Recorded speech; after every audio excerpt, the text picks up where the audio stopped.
సికింద్రాబాద్ అడ్డగుట్టలో రజక సంఘం ప్రెసిడెంట్ అధ్యక్షులు ఎం శివ ఆధ్వర్యంలో పోరాట స్ఫూర్తి చాకలి ఐలమ్మ 129వ జయంతిని ఘనంగా నిర్వహించారు. ఆమె చిత్రపటానికి పూలమాల వేసి కేక్ కట్ చేసి శుభాకాంక్షలు తెలిపారు. ఈ సందర్భంగా ఎం శివ మాట్లాడుతూ నాటి తెలంగాణ సాయుధ పోరాటంలో ఐలమ్మ ప్రదర్శించిన ధైర్య సాహసాలు ప్రజాస్వామిక పోరాటాలకు స్ఫూర్తిగా నిలిచాయని అన్నారు. ఈ కార్యక్రమానికి Congress X city chairman G Santosh Kumar, ఉపాధ్యక్షులు పి మహేందర్, ప్రధాన కార్యదర్శి పి శ్రీను, ఎం రాజు, సిహెచ్ కిషన్, స్వామి మరియు సికింద్రాబాద్ రజక ఫ్యామిలీ పలువురు ప్రముఖులు పాల్గొన్నారు.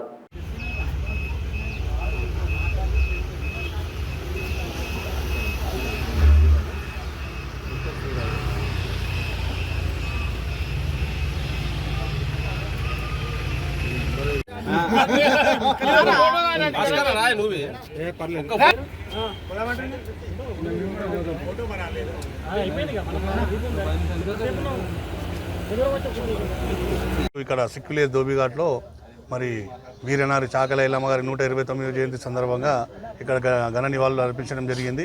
మరి ఎందుకంటే యావత్ కంటోన్మెంట్లోనే మేమందరం కలిసి ఇక్కడ ఒక మంచి విగ్రహం ఏర్పాటు చేసుకున్నాము వీరనారి చాకలి ఐలమ్మది.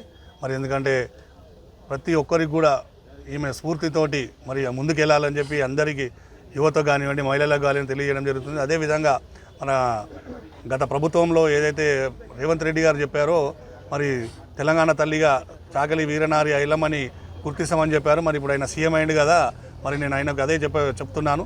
మరి తెలంగాణ తల్లిగా ఏదైతే చాకలి ఐలమ్మని ప్రకటించాలని చెప్పి నేను రేవంత్ రెడ్డి గారికి విజ్ఞప్తి చేయడం జరుగుతుంది.